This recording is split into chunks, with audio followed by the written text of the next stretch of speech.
कभी कभी आसमान में उड़ते हुए हवाई जहाज ऐसे गायब हो जाते हैं जैसे वो कभी थे ही नहीं। ना कोई सिग्नल, ना कोई अलार्म और ना ही कोई मलबा। और कभी कभी वही हवाई जहाज सालों बाद लौटते हैं, जैसे वक्त उनके लिए थम गया हो। जैसे कि एक ऐसा हवाई जहाज ऐसे गायब हुआ जो 37 साल बाद अचानक लौटा, जिसका नाम था फ्लाइट 914। और फिर एक ऐसा हवाई जहाज जो बरमुडा ट्रायंगल में ऐसे गायब हुआ जैसे वह कभी था ही नहीं। तो आज हम बात करने वाले हैं 3 रहस्यमयी हवाई जहाज की घटनाओं के बारे में, जिनकी कहानियां किसी साइंस फिक्शन फिल्म से कम नहीं। तो तैयार हो जाइए एक ऐसी उड़ान के लिए जहां हकीकत और रहस्य के बीच की लकीरें मिट जाती हैं, क्योंकि ये सिर्फ फ्लाइट्स की कहानियां नहीं है, ये समय, अंतरिक्ष और इंसानी समझ की सीमाओं की कहानियां हैं। चलिए शुरू करते हैं। नंबर 1, फ्लाइट 914, एक प्लेन जो 1955 में उड़ान भरते ही गायब हो गया और फिर 37 सालों तक उसका कोई नामो निशान नहीं मिला। ना मलबा मिला, ना शव और ना ही कोई सिग्नल। लेकिन फिर 1992 में वो प्लेन अचानक एक एयरपोर्ट पर उतरता है, उसी हालत में, उसी पैसेंजर्स के साथ। तो क्या ये टाइम ट्रैवल था या ये किसी और दुनिया की साजिश थी? तो चलिए इसके बारे में थोड़ा गहराई से जानते हैं। ये कहानी शुरू होती है 2 जुलाई 1955 को।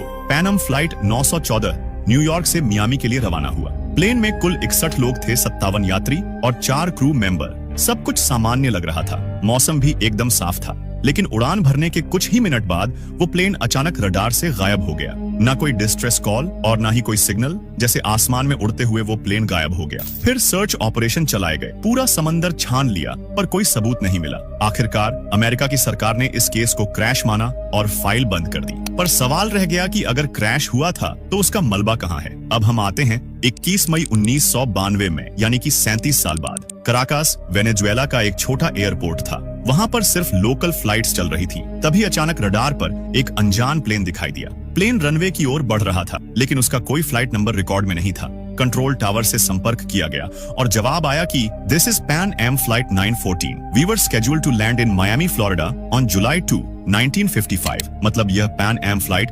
914 है। हम 2 जुलाई साल 1955 को मियामी, फ्लोरिडा में लैंड करने वाले थे। यह मैसेज आते ही कंट्रोल रूम में सन्नाटा छा गया, क्योंकि उसने कहा कि वो 1955 से आया है, लेकिन ये साल 1992 चल रहा था। फिर प्लेन लैंड कर गया। एयरपोर्ट स्टाफ दौड़कर प्लेन के पास पहुंचा, लेकिन जैसे ही वो पायलट की ओर बढ़े वो घबरा गया।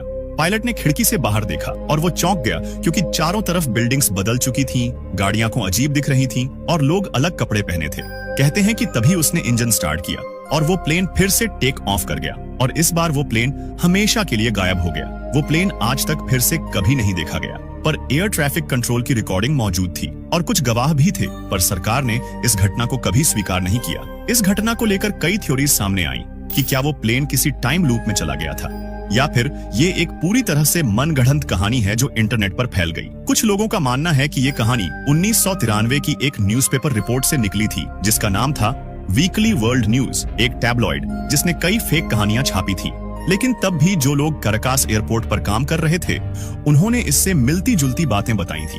तो क्या सचमुच फ्लाइट 914 वक्त की सीमाओं को पार कर गया था, या फिर ये बस एक दिमागी खेल था? Number 2, flight 19। 5 दिसंबर 1945 अमेरिकी नौसेना के 5 विमान उड़ान भरते हैं ट्रेनिंग मिशन के लिए। उस 5 विमान में कुल 14 लोग थे। सब कुछ सामान्य चल रहा था, लेकिन कुछ घंटों बाद पायलट्स कहते हैं समंदर अजीब लग रहा है, दिशा नहीं मिल रही, और फिर सब गायब।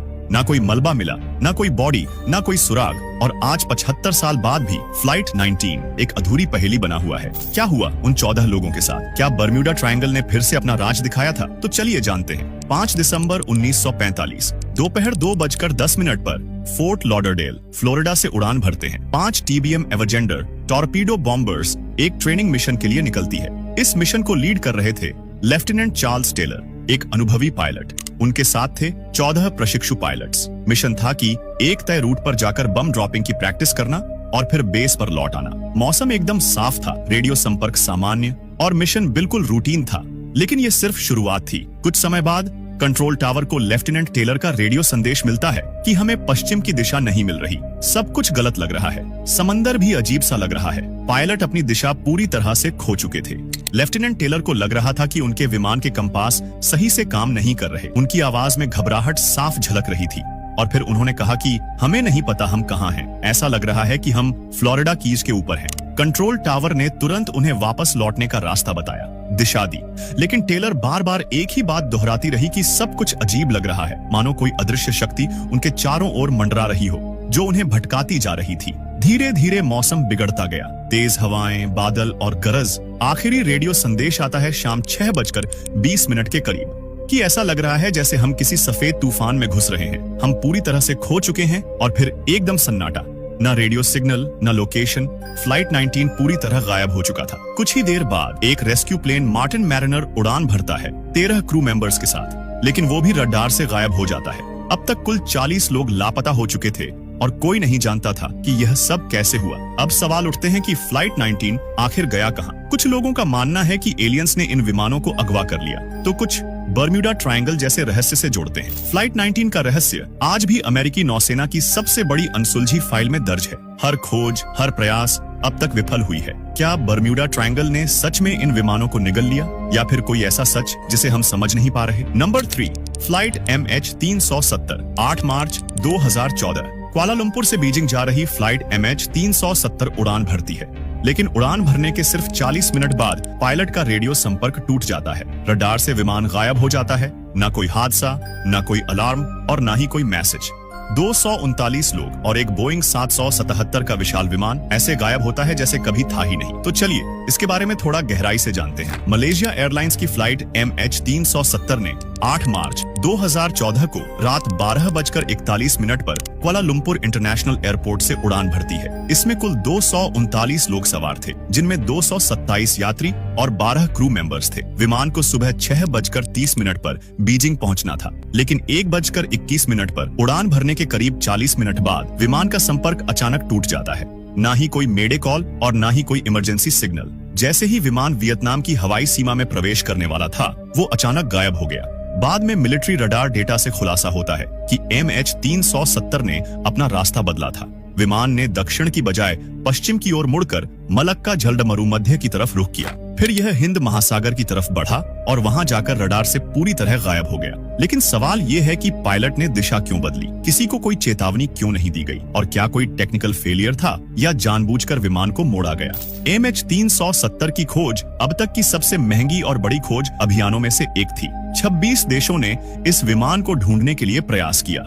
हजारों मील समुद्र, सैटेलाइट इमेज और अंडर वाटर स्कैनिंग की गई, लेकिन कई महीनों तक ढूंढने के बावजूद कुछ नहीं मिला। फिर 2015 में फ्रांस के एक द्वीप रियूनियन पर एक टुकड़ा मिला, जो फ्लाइट MH370 के पंख का हिस्सा था। लेकिन मुख्य विमान, ब्लैक बॉक्स और बाकी सवार लोग आज तक लापता हैं। कुछ थ्योरीज का कहना है कि विमान को रिमोटली हैक कर लिया गया था, तो कुछ थ्योरी के अनुसार विमान में धीमी ऑक्सीजन लीकेज हुई, जिससे सब बेहोश हो गए और विमान ऑटो पायलट पर उड़ता रहा। लेकिन MH370 आज भी दुनिया की सबसे बड़ी अनसुलझी हवाई पहेलियों में से एक है, जिन परिवारों ने अपनों को subscribe for then more video.